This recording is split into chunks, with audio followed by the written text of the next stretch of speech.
Comment savoir quelle charge utiliser pendant son entraînement en musculation? Comme tu peux t'en douter, ça dépend de pas mal de facteurs. Aujourd'hui, on va essayer de voir quels sont ces différents facteurs et comment gérer sa charge de travail pour avoir les meilleurs résultats possibles. Mais avant ça, what's up? J'espère que tu vas bien. Moi, c'est Charles Arsène.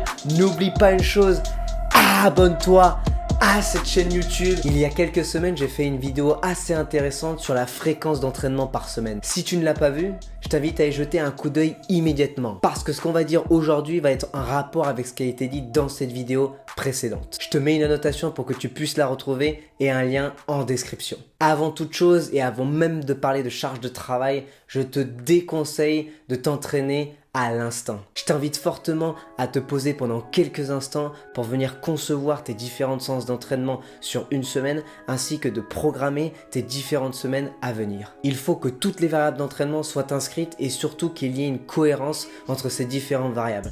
À savoir qu'il y a la charge de travail dont on va discuter aujourd'hui, le nombre de répétitions, le nombre de séries, le temps de récupération, le tempo et encore bien d'autres variables de l'entraînement. Le nombre de répétitions et l'exécution va déterminer la charge de travail. Pour que ce soit un petit peu plus concret, je t'embarque avec moi sur l'une de mes séances. Ici, on se retrouve à la salle sur une séance half body où je vais venir solliciter pec, dos, bras, biceps et triceps ainsi que les épaules. Sur ce premier exercice qui est le développé couché halter qui est en superset avec le rowing halter, mais on va se focus un peu plus sur ce développé couché halter. On est sur une base de 4 séries avec 10 répétitions et à peu près 1 minute 30 de récupération. Tu vas pouvoir voir que sur l'exécution de ce développé couché, il est plutôt propre sur les premières répétitions, voire même sur la plupart des répétitions. Et tu vas voir que sur les 2 dernières répétitions, l'exécution va être un peu plus lente. La technique d'exécution va être légèrement dégradée, voire même, je ne vais même pas réussir à venir pousser cette 10e répétition.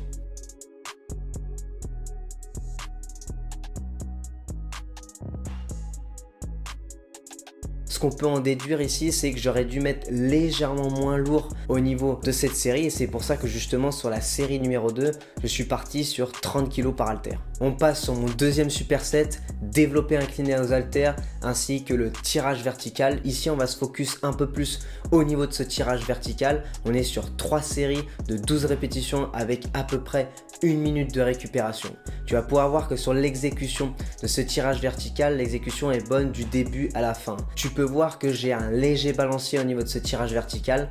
Si tu es débutant, je t'invite à enlever ce balancier, à rester fixe, à venir bien sentir le travail, à venir resserrer entre ces omoplates pour activer encore plus au niveau de ce dos.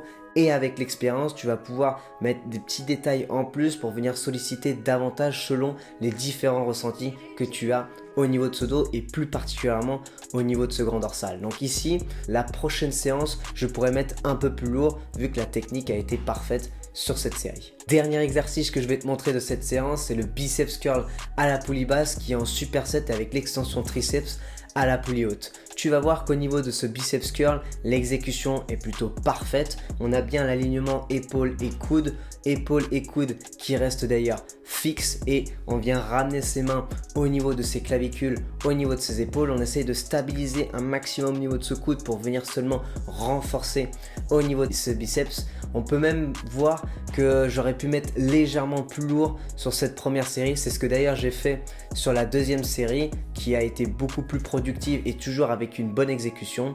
Donc c'est le même principe ici. N'hésite pas à jauger. Si tu vois que tu es trop facile, n'hésite pas à mettre légèrement plus lourd. Par contre, si tu vois que ta technique est dégradée, je t'invite à descendre un peu le poids pour venir maintenir une technique d'exécution parfaite. Petit récapitulatif, bien souvent la charge de travail est intimement liée avec le nombre de répétitions et de temps en temps ainsi avec le temps de récupération.